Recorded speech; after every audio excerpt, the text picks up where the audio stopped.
There's one thing I just want to make sure we get to talk about today, and it's on the area of socialism. And I've heard people go as far as saying, well, it's right there in the Bible, in the book of Acts. And you cover that so well, but you wrote a book about socialism and what it really is. And then if you take some of these other dictator types in history, socialism paves the way for communism.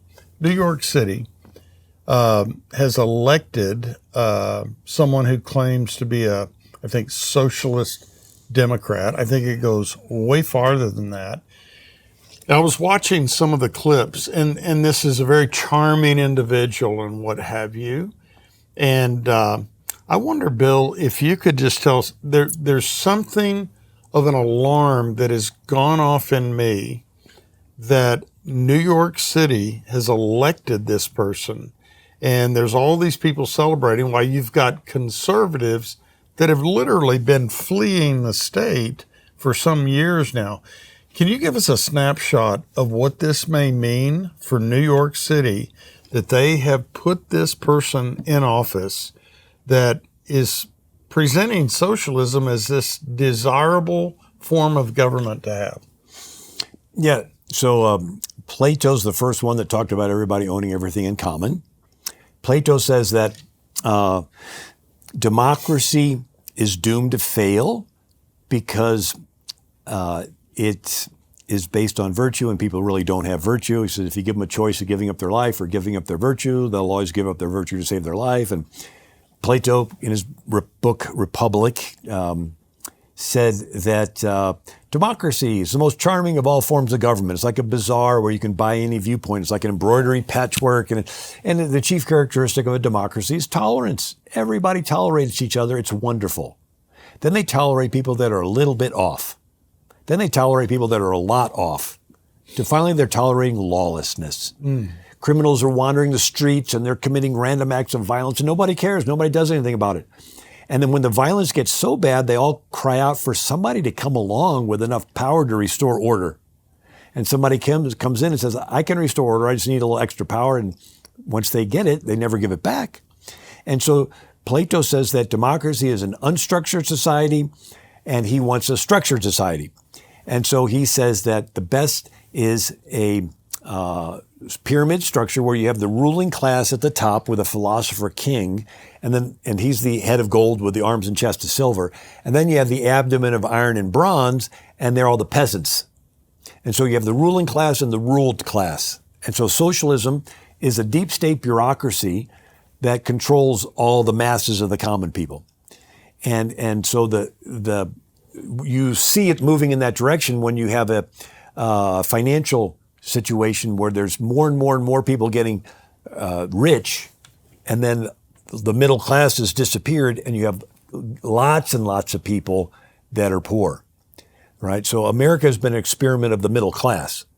But once you have, like COVID, it shuts down all these mom and pop businesses so everybody buys stuff online.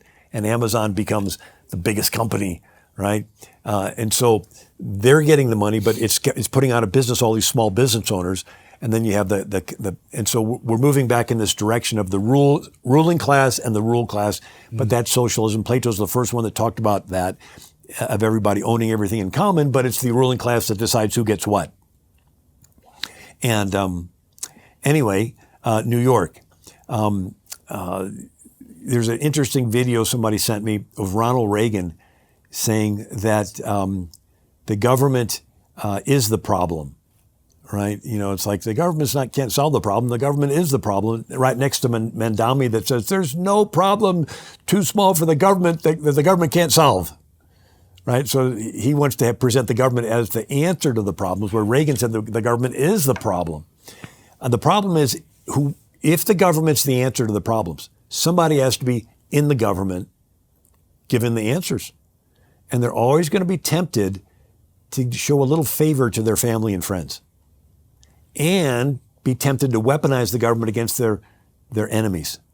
And it gets discretionary. And then it turns into a pyramid structure to society of the ruling class and the ruled class. It happens every time. And so this is the history of the world. You go from Nimrod, Tower of Babel, and then thousands of years of pharaohs and Caesars and Kaisers and sultans and czars. And as the weapons improve, these gang leader kings control larger and larger areas. And anybody that can plot on a graph sees that at some point it's going to max out on a global level with an Antichrist. Yeah. But Jesus said wheat and tares grow together till the harvest.